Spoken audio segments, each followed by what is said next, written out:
We're doomed. We're isolated. This is the desperate cry of a Russian citizen in the Siberian city of Tyumen, and proof that the digital and economic plug has been pulled on a modern Russian city.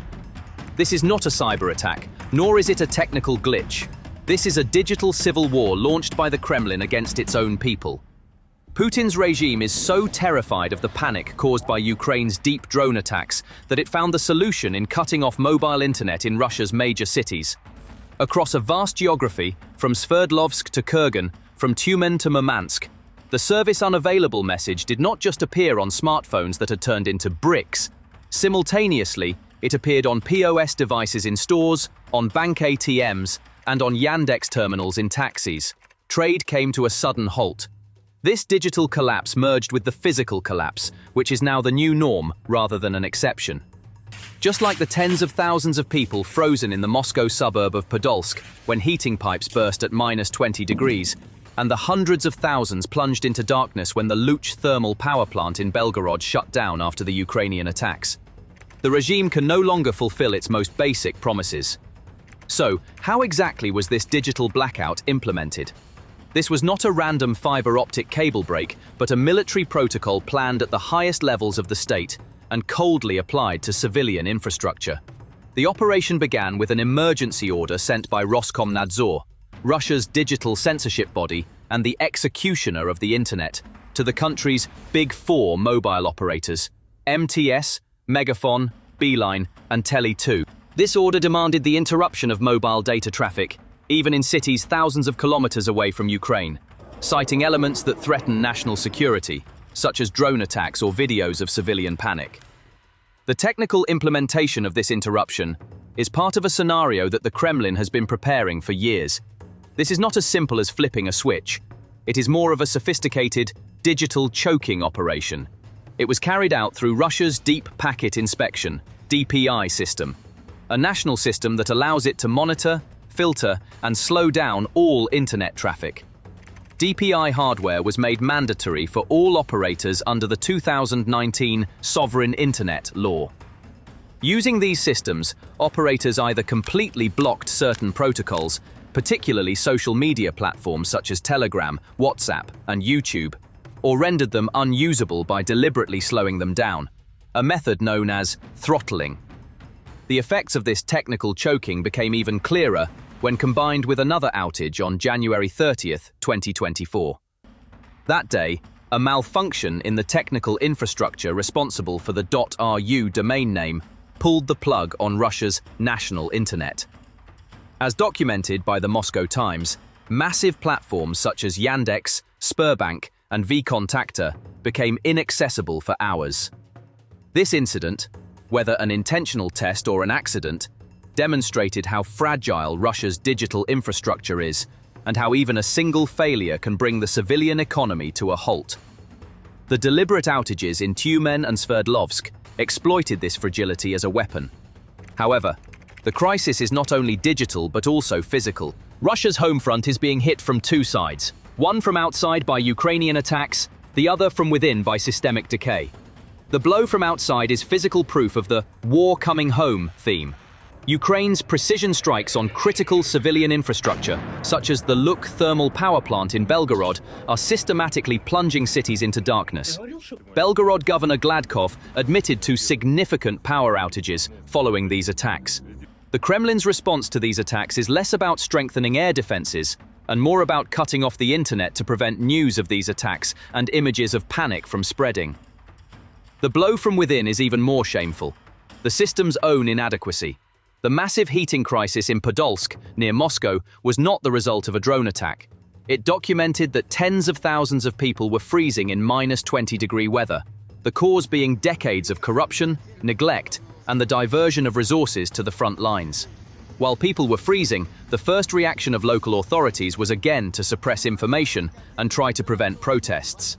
Therefore, whether it's a Ukrainian drone or missile or Russian negligence, when the infrastructure collapses, the Kremlin's first reflex is to flip the digital switch to cover up the truth. This is a painful admission that the regime no longer has the capacity to solve the problem, only the capacity to prevent the problem from being heard. Today's digital blackout in Tyumen is not a panicked decision made overnight. It is the activation of a digital Iron Curtain mechanism that has been meticulously prepared for years.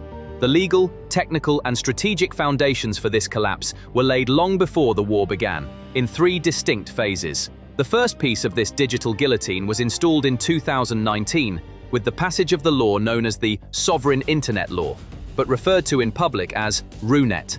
The Kremlin's presentation of this law to the public was based on a defense doctrine. The official goal was to protect Russia from potential cyber attacks from the West, and to ensure that the Russian internet would function as a sovereign entity, even if its connection to the global internet network was severed.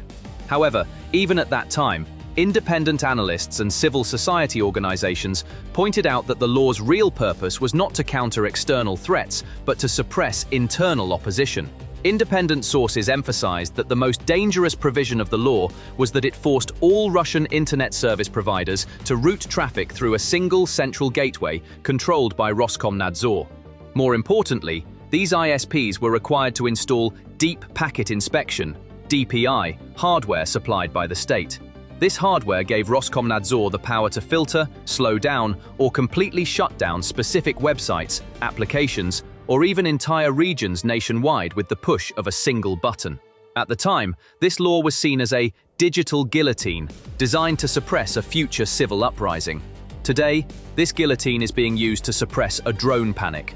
The first real-world test of this digital guillotine took place not on Russia's own soil, but in a satellite state, its ally Belarus. In the summer of 2020, when mass protests erupted against Alexander Lukashenko over fraudulent election results, the Kremlin put this playbook into action. Lukashenko did exactly what RUNET was designed to do. He blocked protesters from organizing via Telegram and other encrypted platforms. He shut down or rendered the internet unusable nationwide for days. This move was a targeted choke operation using DPI technology. While it made organizing protests difficult in the short term, in the long term, it showed the world the regime's impotence and how much it fears its own people. Putin and the security apparatus in the Kremlin closely monitored this process. It was an invaluable laboratory experiment to see how effective or ineffective the RUNET infrastructure would be against civil disobedience. The Belarus playbook taught the Kremlin that sacrificing the civilian economy to suppress civil chaos was an acceptable price to pay. Fast forward to 2023, when the first Ukrainian drones reached Moscow, the regime's digital weapon was fired once again, but in a different way. The regime's initial response was not a complete shutdown, but rather GPS spoofing, or deception. All civilian GPS signals in Moscow's skies were deliberately jammed, and all location data was redirected to Vnukovo or Domodedovo airports. At the time, publications like Forbes reported that this move created complete civilian chaos in Moscow. This move aimed to block civilian navigation-based drones, but it had little effect on military-grade Ukrainian drones, as they used more sophisticated systems like inertial navigation. So who did this GPS spoofing move hit? Taxi drivers in Moscow, Yandex couriers, food delivery services, and millions of ordinary citizens who relied on navigation. This was the first direct damage the regime's paranoia had inflicted on the civilian economy, and foreshadowed today's total blackouts. When the GPS spoofing failed, the regime had only one option left: a full digital blackout, tested in Belarus in 2020 and legalized with RUNET in 2019. The outage in Tyumen is the bitter fruit of this long preparation process.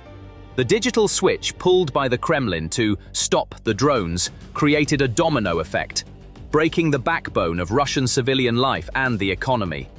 The scale of the chaos triggered by the service unavailable warning shows that the regime either fails to understand how integrated its own society is into the 21st century, or worse, does not care. It didn't take long for the effects of this triggered chaos to become apparent. The first and most obvious impact was psychological. For millions of people, smartphones are the Swiss Army knife of modern life. Suddenly, these devices turned into bricks. People couldn't reach their families, their children at school, or their spouses at work. They couldn't call emergency services or get news. This was not just a communication outage, but a digital version of the panic in Moscow's skies, the most fundamental safety net of modern man. The cry of "We are isolated" in Tyumen perfectly summed up this feeling of digital abandonment. People were forced to turn to car radios or state-controlled television channels, just like in the 1980s, to understand what was happening. This ensured the regime's desired monopoly on information, meaning that propaganda remained unchallenged. The second and more devastating impact was economic collapse. Despite sanctions, Russia had become a more cashless society than many Western countries, especially in large cities. Almost every grocery store, every coffee shop, every bus ticket depended on digital payments, the mere card system that replaced Apple Pay or Sberbank's instant transfer apps. When the internet went down, all these systems halted. POS terminals displayed "no connection" warnings. Yandex apps crashed, drivers couldn't find passengers, couriers couldn't receive orders. The civilian economy effectively ground to a halt. This digital paralysis instantly turned into physical panic. People who could not trust their digital wallets and bank accounts, recalling the chaos of the 1990s, rushed to physical cash, which they saw as the only safe haven. This was a digital bank run. People rushing to ATMs faced two harsh realities. Either the ATMs weren't working due to the internet outage, or the ones that were working were emptied within minutes due to unprecedented demand. Stores were forced to hang "cash-only" signs, but most people didn't have enough cash in their pockets because they had trusted the digital age. This is exactly the financial equivalent of the queues that formed at gas stations during the fuel crisis. Back then, people queued for fuel. Now, they queued for their own money. The fourth ring of this chaos extended beyond civilian life, touching on the realm of logistical choke points. These disruptions didn't just hit Yandex couriers. Trucking across Russia's vast geography, supply chains, supermarket warehouse management, and even railway coordination all depend on mobile data networks and GPS for operational efficiency. When these networks were cut, the logistics backbone slowed or was crippled. This meant that the Kremlin's move to stop a drone was nothing less than suffocating its own civilian economy. The regime was willing to leave its own citizens hungry, in the dark, and penniless to protect them. So why did the Kremlin go so far as to risk paralyzing its own economy and civilian order? The answer to this question lies in the deep paranoia and two fundamental fears that have gripped the regime: military fear and, even more powerful, political fear. Military fear stems from Ukraine's technological asymmetry and the decay of Russia's own defense doctrine. Ukraine's long-range drones, such as the Lyutii, with a range of hundreds or even thousands of kilometers, proved the inadequacy of Russian air defenses. Strategic refineries in Ryazan, Orenburg, and St. Petersburg were hit one by one. The once invincible S-400 legend has been destroyed repeatedly in Crimea and Belgorod. Russian military planners cannot fully understand how these drones can reach their targets with such precision. This lack of understanding fuels a series of conspiracy theories and paranoia. One such fear could be dubbed Operation Spiderweb, a belief that 4G/5G signals or GPS pings emitted by Russian civilian phones create a digital terrain map for Ukrainian drones, aiding navigation or confirming target coordinates at the last second. While this is technically a highly debatable claim, it offers a stronger scapegoat than a logical explanation for a panicked regime.